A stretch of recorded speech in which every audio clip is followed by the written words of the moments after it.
लोकसभा चुनाव का दूसरा चरण के मतदान होने हैं। सारी पार्टियां अपनी पूरी ताकत झोंक रही हैं ताकि वो अपने उम्मीदवार को जिता सकें और ज्यादा से ज्यादा सीट हर एक स्टेट में ले सकें।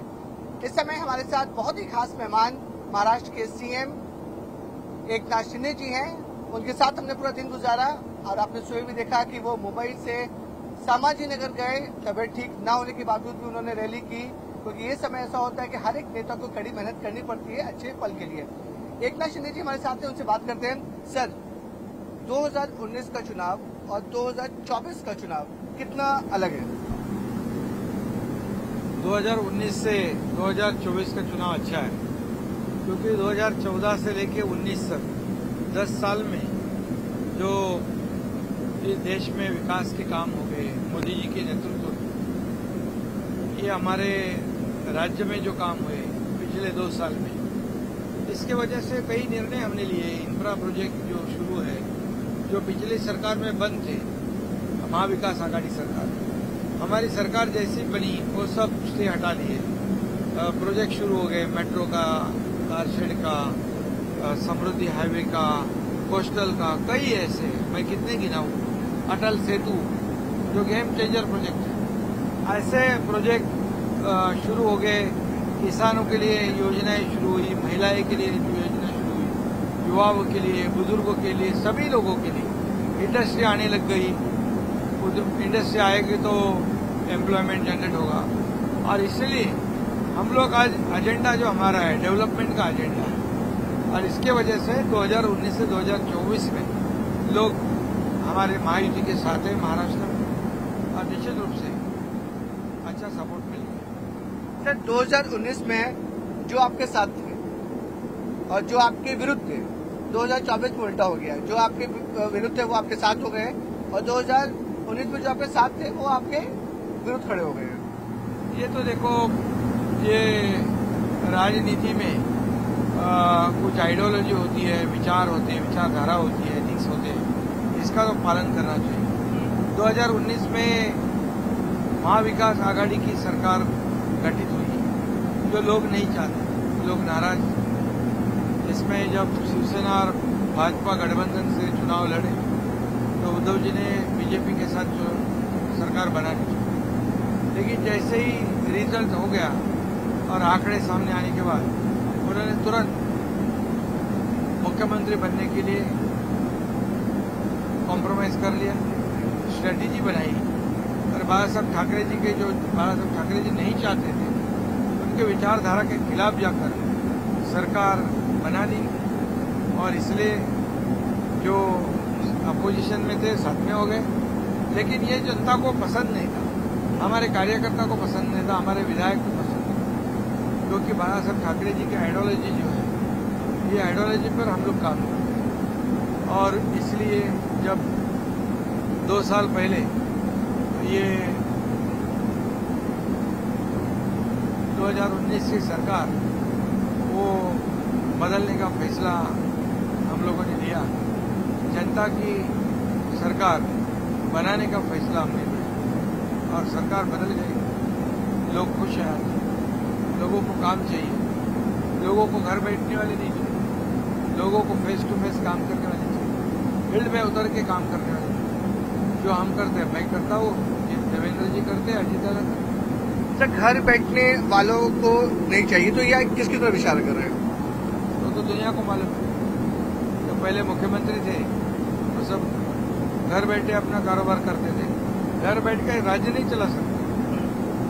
लोगों में जाना चाहिए, लोगों को सुनना चाहिए, निर्णय लेने की क्षमता होनी चाहिए, फास्ट डिसीजन होना चाहिए। तो हमारी सरकार जो है सुनने वाली है और काम करने वाली है, निर्णय लेने की क्षमता रखने वाली सरकार है।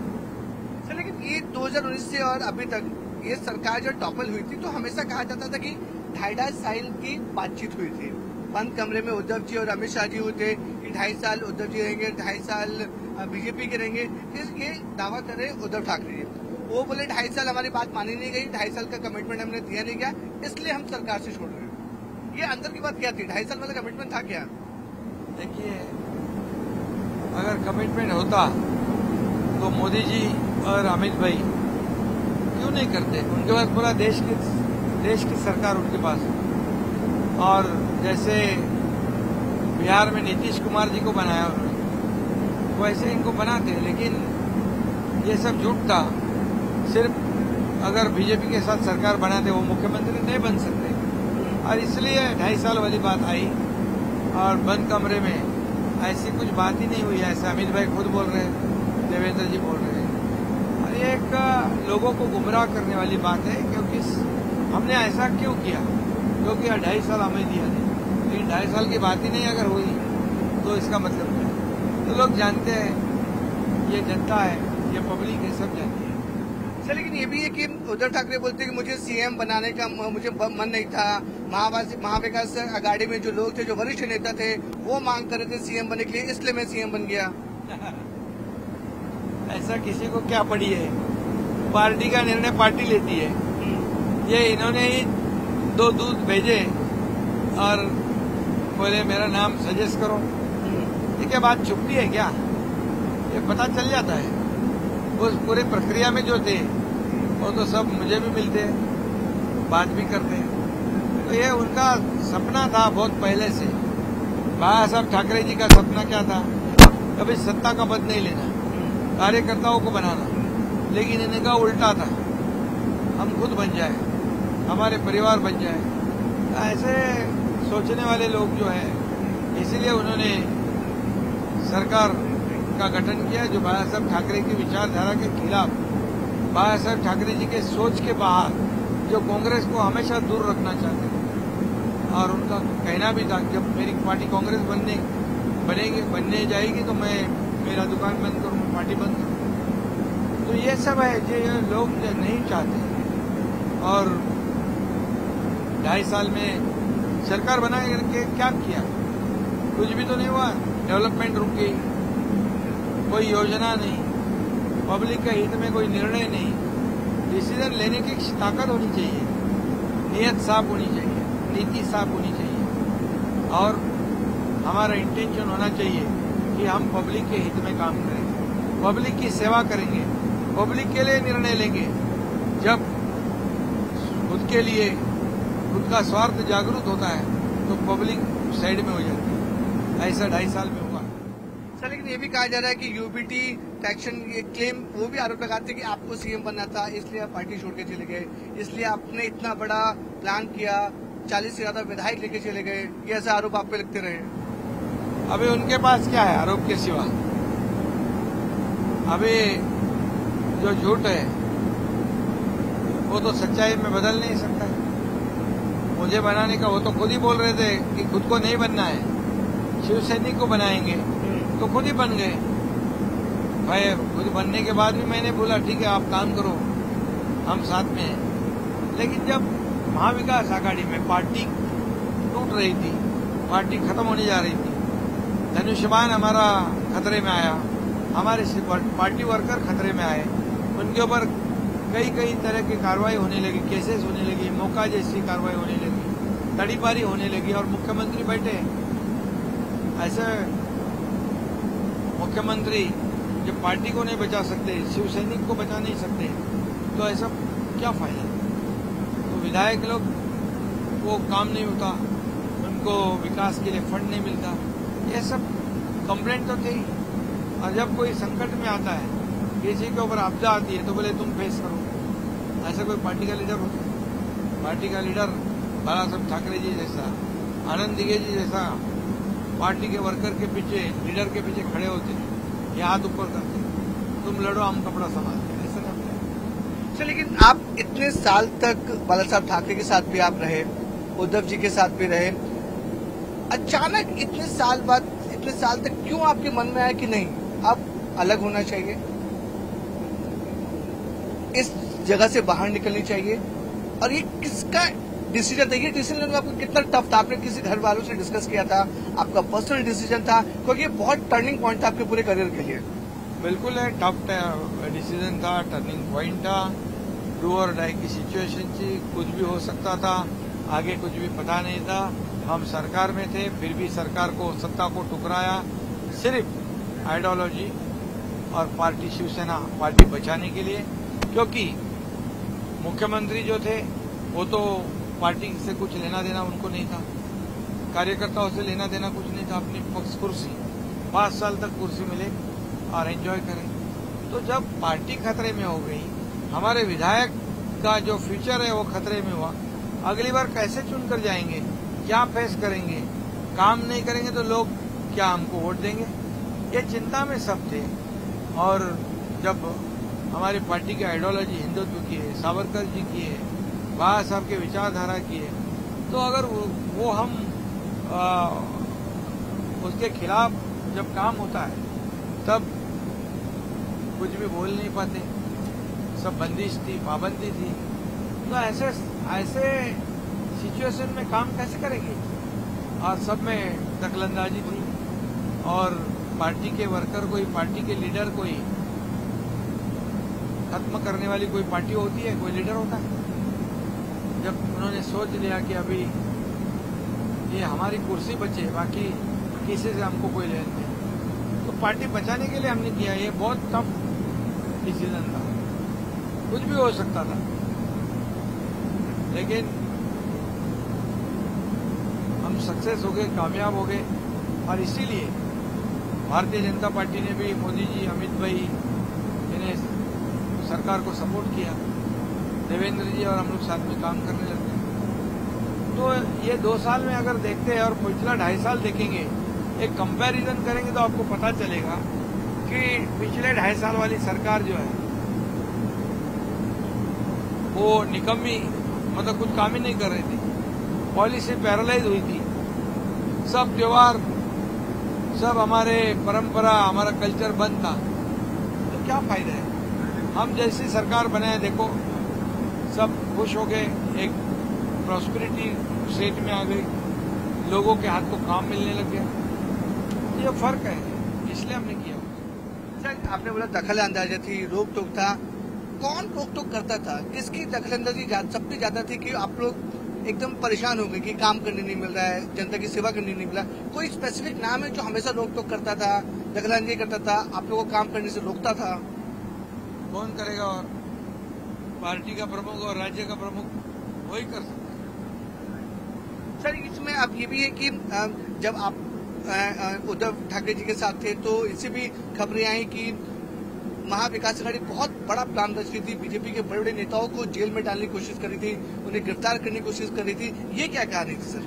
सच्चाई है उसमें, क्योंकि ये जो लोग महाविकास आघाड़ी के प्रमुख नेता थे, उन्होंने सही में प्लान बनाया था कि महाविकास आघाड़ी मजबूत करने के लिए, वो तो हर पार्टी मजबूत करने के लिए कोशिश करती है, लेकिन किसी को ये प्लानिंग करना, कॉन्स्पिरेसी करना, ये सब करना और किसी को जेल में डालना और अपनी पार्टी मजबूत करना, सामने वाले की पार्टी तोड़ना, ये तो ठीक बात नहीं थी। कौन कौन से नेता को जेल में डालने की प्लानिंग हो रही थी? मैंने पहले भी बताया है, गिरीश महाजन थे, ये आशीष शेलार थे, प्रवीण दरेकर थे, प्रसाद लाल थे, देवेंद्र जी खुद भी थे।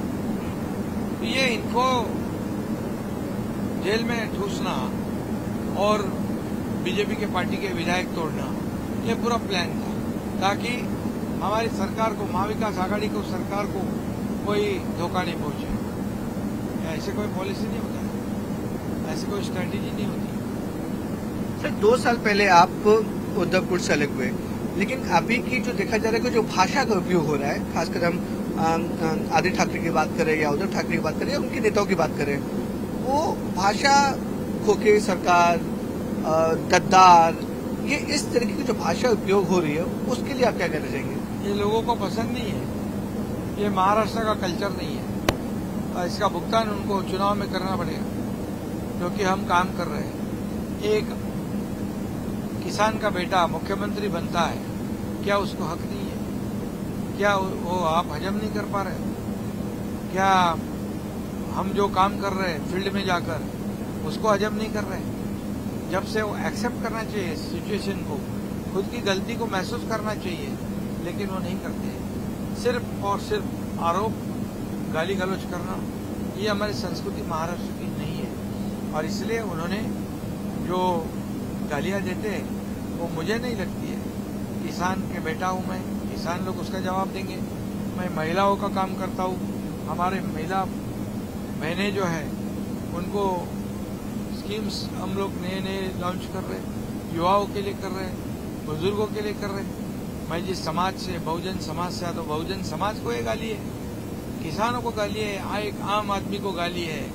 जो गालियां देते हैं उसका जवाब मैं गाली से नहीं देता हूं, उसका जवाब जनता देगी उनको, और इसका भुगतान उनको करना पड़ेगा। तो महाविकास आघाड़ी में उद्धव गुट तो ऐसी लैंग्वेज यूज करते हैं, और शरद पवार जी ने मोदी जी को पुतिन कह दिया, डिक्टेटरशिप है, पुतिन जैसा फॉर्मूला यूज कर रहे हैं, उनके बारे में क्या कहेंगे? मैंने अभी अभी सभा में उद्धव जी ने मोदी जी के सपोर्ट में क्या क्या बोला, कैसे उनका गुणगान किया, वो सुना है मैं।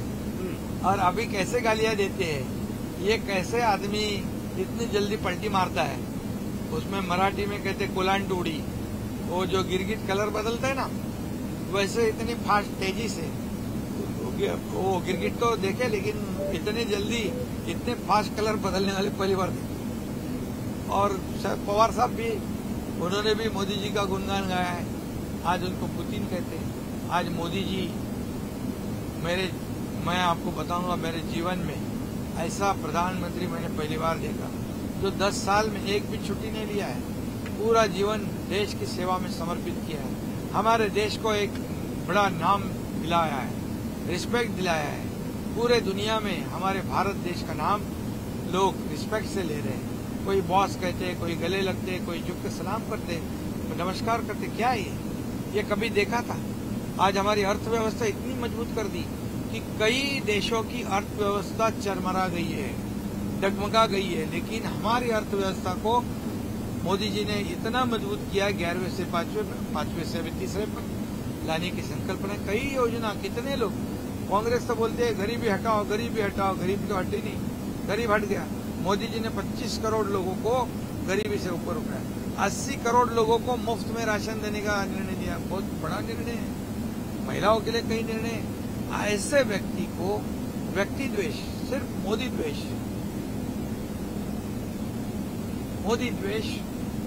और मोदी जी को हराना है, एक ही मकसद।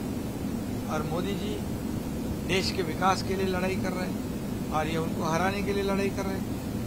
एक ये 24/7 काम कर रहे हैं, धूप, कड़ी धूप हो, बारिश हो, कुछ देखते नहीं। और दूसरे राहुल जी जाके विदेश में बदनामी करते हैं, देश के खिलाफ बात करते हैं। तो लोग किसको चुनेंगे? ये लोगों ने तय कर लिया है कि आगे भी हमारे को अगर विकास करना है, मैं पूरे जितने निर्णय लिए वो बताने को जाऊंगा तो बहुत समय लगेगा। आगे भी देश को सुरक्षित रखना है, आगे बढ़ाना है, देश का विकास करना है, तो सिर्फ और सिर्फ मोदी जी का नेतृत्व चाहिए। क्योंकि मैं बताऊंगा 2014 से पहले इस देश में, मुंबई में, पुणे में, दिल्ली में कई बॉम्ब स्फोट हुए, कई दंगे हुए, भ्रष्टाचार, घोटाले, कितनी घटनाएं हुई। मुझे बताओ 2014 के बाद एक भी बॉम्ब स्फोट हुआ? 370 कलम हटा दिया, कश्मीर अपने साथ जोड़ दिया, हमारा नंदनवन है, कश्मीर हमारा सम्मान है। किसने किया? अयोध्या में राम मंदिर लोग मजाक उड़ाते थे, कौन बनाएगा? तारीख नहीं बताएगा, लेकिन मोदी जी ने बनाया। ये मोदी जी का काम है, तो क्यों उनको अच्छे काम को तो अच्छा बोलना चाहिए। लेकिन विपक्ष के पास इतनी कहा दरिया दिली है जो अच्छे काम को अच्छा बोले। चलिए, इस पे आप सवाल खड़ा रहे, कोई बोलते कि असली शिवसेना ये है, नकली शिवसेना ये है। अब उद्धव ठाकरे जी बोलते हैं कि बीजेपी का मतलब बोगस जनता पार्टी है। जनता पार्टी तो है, जनता ने उनको साथ देने का निर्णय लिया है। बोगस तो कौन है? मोदी जी ने कहा है नकली शिवसेना कौन है?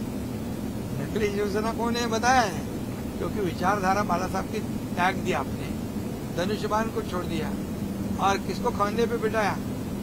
जो हमारे देश को गाली देते हैं, हमारे महाराष्ट्र भवन को विरोध करते हैं कश्मीर में, उमर अब्दुल्ला, ऐसे लोग जिन्होंने हमेशा बाला साहब ठाकरे जी के खिलाफ बोला, इस देश के कई निर्णय के खिलाफ बात की, तो नकली कौन है? हमारे पास शिव सैनिक है, पदाधिकारी नेता है, हमारे पास धनुष्यबाण है, हमारे तो बाला साहब ठाकरे जी के विचार है, तो असली कौन नकली कौन? मोदी जी ने बराबर कहा, अमित भाई ने भी बराबर कहा। सर, इसमें जब भी उद्धव जी रैली करते हैं, आदित्य ठाकरे रैली करते हैं, तो हमेशा कुछ न कुछ आपको लेकर पुरानी बातें बोलते हैं। अभी आदित्य ठाकरे ने कुछ दिन पहले पिंपरी चिंचवड़ में बड़ी बात कही कि जब आपके गोडाउन से बड़ा कैश मिला था तो आप रोते हुए उद्धव जी के पास गए थे, उन्होंने आपने बोला था कि बीजेपी में शामिल हो जाए, नहीं तो सब जेल में चले जाएंगे। कितनी सच्चाई है इसमें? अभी 2 साल के बाद सूझा क्या उनको? 2 साल हो गए ना सरकार बन के, तो अभी क्या आप पहले क्यों छुपे रहे, क्यों मुंह बंद था? क्योंकि मेरे पास बहुत कुछ है, एविडेंस भी है, लेकिन मैं एक मर्यादा संभालने वाला एक इंसान हूँ। ये ऐसे बचकाने आरोप लगाने का मेरा काम नहीं है। तो आपका कुछ एविडेंस है तो खुलासा कब करेंगे? बिल्कुल समय पे, अगर एक मर्यादा से बाहर जाएंगे तो निश्चित रूप से मैं करूँगा। तो आपको लगता है कि अभी तक मर्यादा से बाहर नहीं गए, जैसी लैंग्वेज यूज कर रहे हैं, वो जैसी बातें बोल रहे हैं? ये तो उनको भुगतान करना पड़ेगा ना। जितना गालियां देंगे पब्लिक उनके खिलाफ जाएगी, पब्लिक हमारे साथ आएगी। 2014 में पब्लिक ने, इन्होंने मोदी जी को गाली दी, 2019 को मोदी जी को गाली दी, क्या हुआ? पब्लिक तो ज्यादा जुड़ गई। ऐसे महाराष्ट्र में भी होगा। सर, आप इतने साल तक राजनीति में रहे, 2 साल पहले कितना चेंजेस हुआ और अभी आप अपने आप को कहाँ देखते हो? कैसे? जैसे आप कितना स्ट्रगल किया आपने, कभी आपको लगा था कि आप सीएम बनेंगे, राज्य को लीड करेंगे? मुझे ऐसा, मैं कोई अपेक्षा, कोई फल मिलेगा ऐसा काम, इसलिए काम नहीं करता। मेरे पास जो जिम्मेदारी आती है मैं उसका काम करता हूँ, वो पूरा निभाता हूँ ईमानदारी से। और इसलिए मुझे ये मिलेगा वो मिलेगा इसलिए काम करो, ऐसा मेरा पहले से मेरा फितरत नहीं है। मेरा काम करने का तरीका भी वो नहीं है। जो जिम्मेदारी आए उसको निभाओ, पार्टी को बड़ा करो। अभी इनको पार्टी बड़ी नहीं करनी है, खुद को बड़ा होना है। खुद का स्वार्थ जागरूक हुआ तो पार्टी कैसे बढ़ेगी? इसलिए हमारी पार्टी के अंदर हर कार्यकर्ता एक समान है, कोई मालक नहीं, कोई नौकर नहीं। इनके में जब बाला साहब ठाकरे सभी लोगों को जो सहयोगी थे उनको मराठी में कहते सवंगड़ी कहते। सवंगड़ी मतलब सहयोग। और ये कार्यकर्ता को, हमारे वजह से कार्यकर्ता है। कौन है आप लोग? हम है तो तुम है। कार्यकर्ताओं को घरगड़ी, घर नौकर बोलते थे, मालिक और नौकर, ऐसे पार्टी नहीं बड़ी होती। हमारे पार्टी में सब समान है, कोई बड़ा नहीं कोई छोटा नहीं। जो काम करेगा वो आगे बढ़ेगा।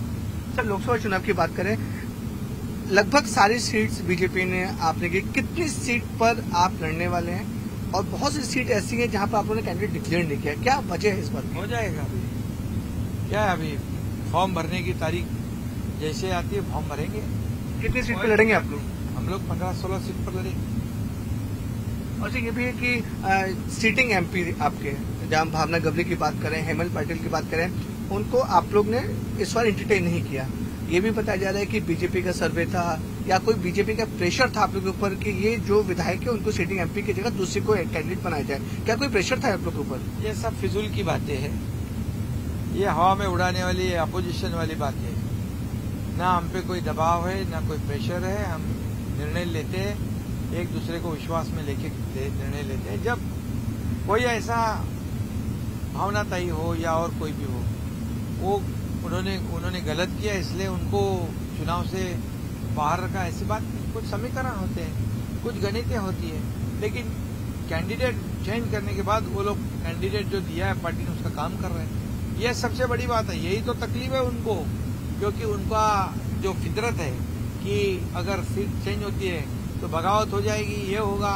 लेकिन मुझ पर उन्होंने विश्वास जताया है, हमारे सब जो सांसद हैं उनको पता है कि अभी जो भी सिचुएशन है, सिचुएशन के मुताबिक परिस्थिति के अनुसार निर्णय लिया है। और जिन्होंने भी आज विश्वास जताया है उनका सम्मान किया जाएगा, उनको सही मौका दिया जाएगा। कितनी सीटें महायुति जीतेगी? हमारा तो मिशन 45 है, मिशन 45 है, उसके ऊपर हम काम कर रहे हैं, जी जान से सब मेहनत कर रहे हैं और निश्चित रूप से अच्छा रिजल्ट आएगा। सर, अभी मैं आपसे सिर्फ एक इंसान का नाम बोलूंगा, आपको उस इंसान के बारे में जिक्र करना है। बाला साहब ठाकरे हमारे आदर्श है, और हमारी प्रेरणा है। हमारे तो वो गॉडफादर, उनके ही दिखाए हुए रास्ते पर हम काम कर रहे हैं। आनंद कीजिए। हमारे गुरु, उन्होंने मुझे बड़ा किया, मेरे सुख दुख में खड़े हुए। जब मेरे ऊपर जो भी आपदा आती, संकट आते, तब मेरे पीछे पूरी ताकत से खड़े थे। उनके बदौलत में आज आपको सामने दिख रहा हूँ। नरेंद्र मोदी जी विकास पुरुष, आज देश को आगे बढ़ाने वाला, एक भी छुट्टी नहीं लेने वाला, और आज पूरे दुनिया में एक नंबर पे पॉपुलैरिटी पे खरा उतरने वाला प्रधानमंत्री हमें मिला है। देश का ये सौभाग्य है, देश को आगे बढ़ाना उनका मकसद है, और इसीलिए मैं उनको बहुत चाहता भी हूँ और मानता भी हूँ। अमित शाह जी तो यहाँ हमारी सरकार बनाने में उनकी, मोदी जी का आशीर्वाद था और अमित जी की सब पूरा सहयोग था। अमित जी मोदी जी के जितने भी सपने हैं उनको आयाम देने के लिए, उनको कामयाब करने के लिए दिन रात मेहनत करते हैं, और जिसके पीछे एक बार जो बोलते हैं वही करते हैं, जिसके पीछे खड़े रहते हैं चट्टान की तरह खड़े रहते हैं। जब दुनिया की सोच खत्म होती है जहाँ पर, उससे उनकी सोच शुरू होती है, उनका काम शुरू होता है। ये मैं खुद अनुभव लिया है। देवेंद्र फडणवीस, ये मेरे मित्र हैं और बहुत ही होनहार है और एक विजनरी नेता है। 5 साल उन्होंने मुख्यमंत्री के रूप में काम किया। आज मेरे साथ में हम टीम बनकर काम कर रहे हैं। इसका फायदा हमारे राज्य को हो रहा है, विकास के लिए हो रहा है। अजित पवार, वो भी हमारी सब मोदी जी का काम, विकास का काम देखकर, सरकार का काम देखकर सपोर्ट में आए। वो भी मेहनत कड़ी करते हैं। जो होने वाला है उसको हाँ बोलते हैं, नहीं होने वाला उसको ना बोलते हैं। उनका भी काफी सहयोग इस राज्य के विकास में भी हो रहा है। उद्धव ठाकरे, अरे भैया उनके बारे में ये छोड़ के बोल, ये छोड़ के घर में बैठना और फेसबुक लाइव करना। आदित्य ठाकरे, अरे तो ऐसे मैं कुछ कहना नहीं चाहता। संजय निरुपम, संजय निरुपम तो उत्तर भारतीय बहुत अच्छा लीडर है, अच्छा ऑरेटर, स्पोक्स पर्सन है और मेरा मित्र भी है। संजय राउत, अरे बाबा ऐसे क्यों नाम लेते हो? संजय राउत के लिए कुछ, लेकिन वो तो बहुत बोलते हैं आपके खिलाफ। वही तो मैं बोला, अभी उन्होंने क्या क्या मुझे कहा है तो उनको भी पता है, मुझे भी पता है, लेकिन मैं उसको ज्यादा, वो लिमिट क्रॉस नहीं कर रहे, उसको ज्यादा महत्व देना नहीं चाहता। वो लोग संजय राउत लिमिट क्रॉस नहीं कर रहे। बिल्कुल नहीं है, क्या लोगों को तो पसंद नहीं ना, इसलिए तो पीछे पूरी पार्टी खड्डे में डालने का काम कर रहे हो। तो पार्टी में खड्डे में डालने का काम सबसे बड़ा रोल उनका है आपके हिसाब से? अरे भाई मुझसे क्यों बुलवाते हो, लोगों को मालूम है। Thank you so much sir. तो ये थे हमारे साथ महाराष्ट्र के सीएम एकनाथ शिंदे जी। खुलकर बातचीत की उन्होंने और सारे मुद्दों पे बातचीत की और सबके नेताओं के बारे में चर्चा की और सारे नेताओं के बारे में बताया भी। मुंबई से कैमरामैन राजेश सापले और कल्पेश के साथ विवेक गुप्ता, न्यूज 18 इंडिया।